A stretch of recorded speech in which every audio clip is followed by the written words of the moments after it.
जय हिंद दोस्तों, कैसे हैं आप सभी। उम्मीद करता हूँ अच्छे होंगे और अपनी तैयारी अच्छी कर रहे होंगे। तो आज बात करेंगे आरपीएफ कांस्टेबल के बारे में। आप सबको पता है कि स्टेटस आ गया है, तो ये बताएंगे कि आपको मॉक टेस्ट में नंबर कैसे बढ़ाना है। क्योंकि आप सबको पता है कि अगर मॉक टेस्ट में हमारा नंबर नहीं बढ़ता तो हमारे अंदर कॉन्फिडेंस नहीं आता कि हमारा एग्जाम निकल पाएगा कि नहीं निकल पाएगा। और ये भी बात करेंगे कि फिजिकल की तैयारी कब से करना है। और अभी से आप सबको पता है कि आरपीएफ एसआई का पेपर हो गया है और कांस्टेबल का स्टेटस आ गया है और एग्जाम होने वाला है। तो कट ऑफ लगभग कितना जा सकता है कि वैसे हम अपना एक मतलब टारगेट लेकर तैयारी करें और मॉक टेस्ट में कितना टारगेट लेकर चले, इसी के बारे में बात करेंगे। तो ज़्यादा समय ना लेते हुए चलिए वीडियो को शुरू करते हैं। तो सबसे पहले बता दूं कि मेरा नाम अभिषेक कुमार पटेल है और मैं अभी दिल्ली पुलिस में हूं। अभी हमारी ट्रेनिंग चल रही है। जो भाई नहीं होंगे उनके लिए बता दे रहा हूं।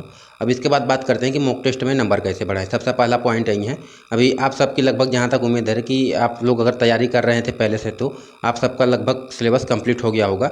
अभी आप केवल रिवीजन और प्रैक्टिस सेट और मॉक टेस्ट पे लगे होंगे।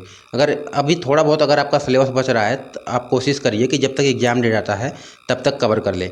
और मॉक टेस्ट में नंबर कैसे बढ़ाना है उसके बारे में बात करते हैं। क्योंकि जब हम भी मॉक लगा रहे थे तो हमारा मॉक टेस्ट में नंबर बहुत कम आ रहे थे और क्वेश्चन बहुत ज़्यादा गलत हो रही थी और स्पीड बहुत कम रहता था। तो उसके बारे में बात करते हैं। देखिए, जब हम मॉक टेस्ट लगाना शुरू करते हैं तो सबसे बड़ी गलती करते हैं कि हर क्वेश्चन को अटेम्प्ट करना सोचते हैं। जैसे मान लीजिए कि 1 से शुरू करके सोचते हैं 10 तक लगातार पहुँच जाए, तो आपको ये गलती नहीं करना है। आपको क्वेश्चन पहचानने आना चाहिए कि कौन से क्वेश्चन जो हमें 30 सेकंड में हो जाएगा, कौन सा क्वेश्चन है जो 45 सेकंड में होगा और कौन सा क्वेश्चन है जो हमें कैलकुलेशन देगा और पॉइंट में कोई क्वेश्चन का आप देखेंगे उसका आंसर पॉइंट में आएगा। ये चीज़ें केवल मैथ में होंगी। जीएस वगैरह में तो आप सबको पता है कि अगर आता है तो ठीक है, उसको मार देंगे, नहीं तो अगर 50-50% है तो उसको मार सकते हैं, नहीं तो आप उसे छोड़ सकते हैं।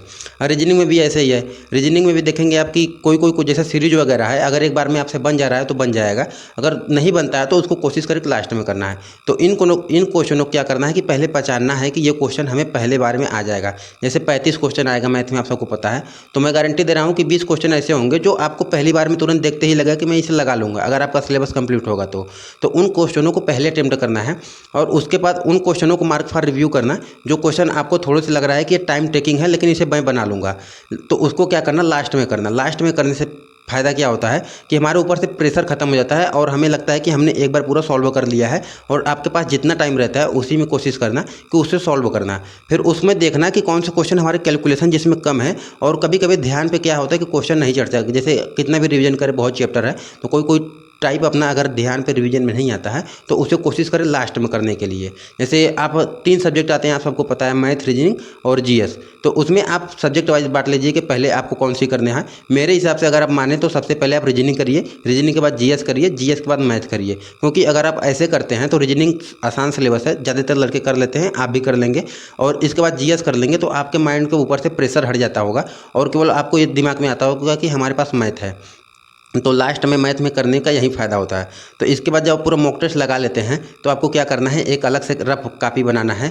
और उसमें क्या करना है, देखिए जो क्वेश्चन गलत हो गया है या जो क्वेश्चन आपको ज़्यादा परेशान किए, मान लीजिए कि कोई क्वेश्चन आ रहा था आपका चक्रवृद्धि ब्याज का है, सीआई का, तो वो क्वेश्चन आ रहा था लेकिन वो क्वेश्चन ले लिया आपका 4 मिनट, तो उस क्वेश्चन को क्या करो, आप कॉपी में नोट डाउन कर लो। और जितने भी ऐसे ऐसे क्वेश्चन, अभी मान लीजिए कि एग्जाम डेट आएगा उसके बाद आप जितने भी मॉक टेस्ट लगाए रहेंगे, मान लीजिए कि तब तक आप 50 मॉक लगा ले रहे हैं और 50 मॉक में आपके 250 क्वेश्चन, 55 हर मॉक में 5 क्वेश्चन बच जा रहे हैं, तो उन पाँचों क्वेश्चनों को नोट करते रहिए, तब तक आपका 250 क्वेश्चन हो जाएंगे।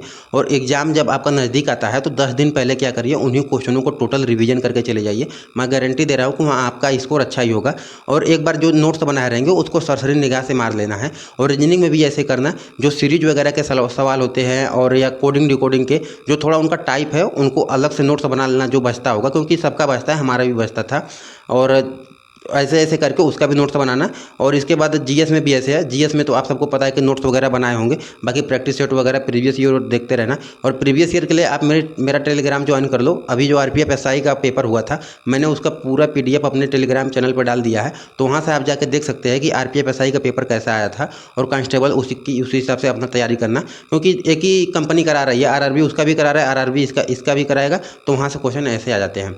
अब इसके बाद बात करते हैं कि कट ऑफ कितना जा सकता है, टारगेट कितना लेकर चलिए। देखिए, जब हम भी तैयारी कर रहे थे तो हमें भी लग रहा था कि कोई टारगेट बता दे कि कट ऑफ कितना जा सकता है। देखिए, मैं अभी बता दूं कि कोई नहीं बता सकता कट ऑफ कितना जाएगा। मैं भी क्या बताऊं, मतलब कोई भी नहीं बता सकता, क्योंकि आप सबको पता है कि पेपर पे डिपेंड करता है। अगर पेपर उसने कठिन बना दिया तो 80 नंबर पर भी कट ऑफ रुक जाएगा। और पेपर अगर आसान बना दिया तो 110 भी जा सकता है, क्योंकि 120 नंबर के पेपर है इसमें। तो वो पेपर पे डिपेंड करता है। और इसके बाद आपका फिजिकल भी तो इसमें तगड़ा है। फिजिकल के बारे में बात करते हैं। देखिए अभी आप सबको पता है कि दिल्ली पुलिस में क्या है, फिजिकल आसान है, मतलब थोड़ा सा ज़्यादा समय मिल जाता है 6 मिनट, और वहाँ आपको 5 मिनट 45 सेकंड का टाइम मिलता है। और लॉन्ग जंप और हाई जंप वहाँ ज़्यादा है, 4 फीट है आपका और वो 14 फीट है।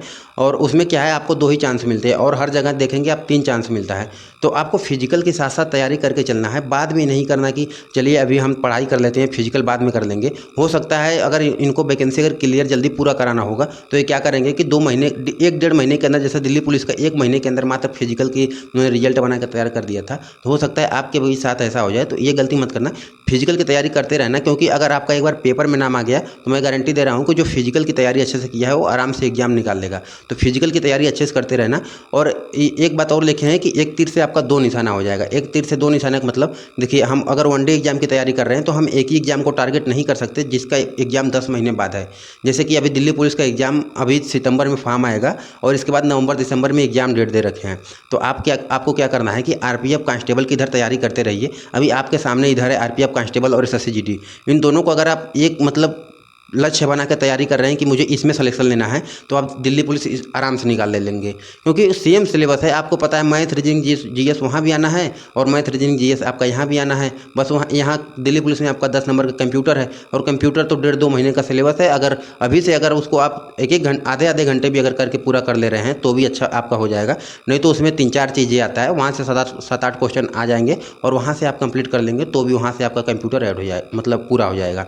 तो आरपीएफ कांस्टेबल की अगर आप तैयारी कर रहे हैं तो मान लीजिए कि अगर मार्च अप्रैल में पेपर होता है, तो आपका अभी तो जनवरी खत्म होने वाला है, अप्रैल तक पेपर अगर खत्म हो जाता है तो अप्रैल तक आप इधर पढ़ लिए। इसके बाद आपको लगेगा कि मई जून जुलाई अगस्त सितंबर 4 महीने बाद फिर आपका इधर सितंबर में फॉर्म आएगा, और आपको लगेगा कि मात्र 4 महीने बचे हैं, तो आप उधर दिल्ली पुलिस की भी तैयारी करते रहेंगे। तो आपको दोनों तरफ से तैयारी होता रहेगा। मान लीजिए कि किसी भाई का अगर नज़दीक से अगर सिलेक्शन नहीं हुआ तो उसके लिए बहुत ही अच्छा अपॉर्चुनिटी हो जाएगा कि वो दिल्ली पुलिस की तैयारी उसकी बहुत अच्छी हो चुकी है। क्योंकि आरपीएफ कांस्टेबल भी जितना वैकेंसी आरपीएफ कांस्टेबल में 4,500 के आसपास आया है, वहीं दिल्ली पुलिस में भी 5 से 6,000 के आसपास आएगा। और अब तो आपको पता है कि आरपीएफ कांस्टेबल में ऑल इंडिया कट ऑफ लगेगा, एक ही कट ऑफ लगेगा। और एक ही कट ऑफ लगेगा तो उसमें क्या है कि इधर जो अपने यूपी बिहार और राजस्थान हरियाणा के लड़के थोड़ा सा मतलब पढ़ने में थोड़े से ठीक ठाक होते हैं, जैसे नॉर्थ और साउथ या फिर ईस्टर्न यूपी के अपने थोड़े से कमज़ोर होते हैं, अरे नॉर्थ ईस्ट के थोड़े से कमज़ोर होते हैं वो पढ़ने में, तो इसमें हम लोग का फ़ायदा हो जाता है। तो इसलिए अगर ऑल इंडिया कट ऑफ लगता है तो थोड़ा सा फ़ायदा हो जाएगा, आपको तैयारी अच्छे से करनी है।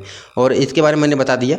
बाकी एक तीर से 2 निशाना का मतलब आप समझ गए होंगे कि अगर आप आरपीएफ कांस्टेबल की तैयारी कर रहे हैं तो आपका साथ साथ दिल्ली पुलिस की भी तैयारी हो रहा है। और अभी आप कट ऑफ के चक्कर में नहीं ना पड़ें, आप जितना भी पढ़ रहे हैं उसको बार बार रिवीजन करना है, प्लस प्रैक्टिस सेट लगाना है। प्रैक्टिस सेट हर सब्जेक्ट का लगाना, और मिनी मॉक और ऐड कर लेना। मिनी मॉक जैसे कि मान लीजिए आप स्पेशल मैथ का ही ले लेना 35 क्वेश्चन, और उसमें आपको देंगे लगभग आधा घंटा या जो भी उसमें टाइमिंग देते होंगे 40 मिनट। वो मतलब जहाँ से आप मॉक लगाते होंगे तो उन्हें पता होगा कि इतना टाइम देंगे तो अपना मतलब टेस्ट ऐसे मैनेज करेंगे तो वहाँ पेपर ऐसे अच्छा हो जाएगा। तो मिनी मॉक लगाने से क्या है कि आप सब्जेक्ट वाइज जब सेक्शनल मॉक लगाते हैं तो वहाँ से आपका स्पीड आता है, और आपको केवल एक ही सब्जेक्ट करना रहता है, तो वहाँ गलत करने के काम चांस कम रहते हैं और टाइम लिमिटेड रहता है। तो मिनी मॉक लगाते रहना, और जो क्वेश्चन गलत हो उसको नोट डाउन करते रहना। और आप टेलीग्राम ज्वाइन करके मेरा, वहाँ से आप प्रीवियस ईयर देखते रहना कि कैसा पेपर आया है। बाकी मैंने हर चीज़ बता दिया फिजिकल वगैरह के बारे में। फिजिकल वगैरह धीरे धीरे तैयारी करते रहना, क्योंकि गर्मी में हो सकता है फिजिकल कराए तो फिजिकल बहुत कम लड़के पास करेंगे, क्योंकि उन्होंने दे रखे है कि 12 गुना पास करेंगे फिजिकल के लिए।